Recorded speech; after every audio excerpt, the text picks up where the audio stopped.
সুপ্রিয় দর্শক, আসসালামু আলাইকুম। এই মুহূর্তে সরাসরি যুক্ত হয়েছি ফেনী সদর উপজেলার ১ নং শস্যদী ইউনিয়নের শস্যদী উচ্চ বিদ্যালয় পরীক্ষা কেন্দ্র থেকে। এই পরীক্ষার কেন্দ্রের বিভিন্ন হল আমরা পরিদর্শন করেছি। আমরা দেখেছি আজকে এসএসসি সমমান পরীক্ষার্থীদের বাংলা দ্বিতীয় পত্র পরীক্ষা অনুষ্ঠিত হয়েছে। বিভিন্ন হল পরিদর্শন করে যেটি লক্ষ্য করতে পেরেছি, উৎসাহ উদ্দীপনার মধ্য দিয়েই কিন্তু তারা অংশগ্রহণ করেছে।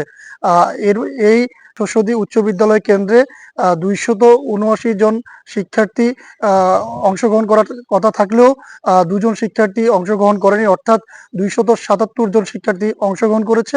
তার মধ্যে ২০৩ জন মেয়ে শিক্ষার্থী এবং ৭৪ জন ছেলে শিক্ষার্থী অংশগ্রহণ করেছে। দর্শক, আমরা এখানকার রয়েছে তার সাথেও আমরা কথা বলার চেষ্টা করেছিলাম। তিনি আমাদেরকে যেটি বলছেন, এখানে ছেলে শিক্ষার্থীদের অংশগ্রহণ কিন্তু কমেছে এবং মেয়ে শিক্ষার্থীদের অংশগ্রহণ বেড়েছে, অর্থাৎ পড়াশোনার যে বিষয়টা, এখানে ছেলেরা কিন্তু পিছিয়ে পড়েছে। এই জায়গাটাতে মেয়েরা অনেকটা এগিয়ে গিয়েছে। অর্থাৎ ছেলে শিক্ষার্থীদের বিষয়ে যেটি আমরা লক্ষ্য করতে পেরেছি, তারা পড়াশোনায় মনোনিবেশ হতে পারেনি। বিশেষ করে মেয়ে শিক্ষার্থীরা পড়ালেখায় মনোনিবেশ হওয়ার কারণেই এই অংশগ্রহণটা বেড়েছে। আমরা কুমিল্লা বোর্ড সম্পর্কে প্রতিবাদ জানাতে চাই। বাংলা প্রথম পরীক্ষায় যেভাবে এমসিকিউ করা হয়েছে, ওইটা আসলে প্রতি বোর্ড, আমাদের যে 9টা বোর্ড আছে, 9টা বোর্ডে 8টা বোর্ড যেভাবে দেওয়া হয়েছে, কুমিল্লা বোর্ড পুরো ব্যতিক্রম। আমরা এটা প্রতিবাদ জানাই। কুমিল্লা বোর্ড যেন ভবিষ্যতে পরীক্ষাগুলোতে সব বোর্ডে সমতুল্য করে প্রশ্ন করে।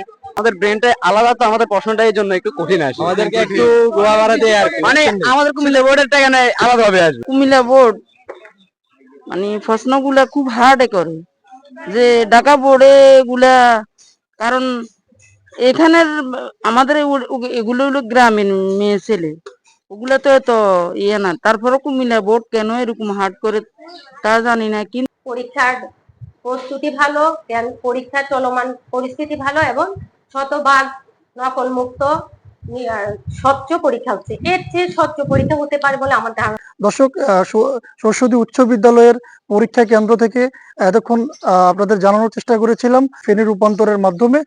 আবারও সরাসরি আরেকটি খবর নিয়ে সরাসরি যুক্ত হব। ততক্ষণ পর্যন্ত ফেনী রূপান্তরের ফেসবুক পেজে লাইক, ফলো এবং ইউটিউব চ্যানেলটিতে সাবস্ক্রাইব করে আমাদের সঙ্গে থাকবেন। ধন্যবাদ সবাইকে।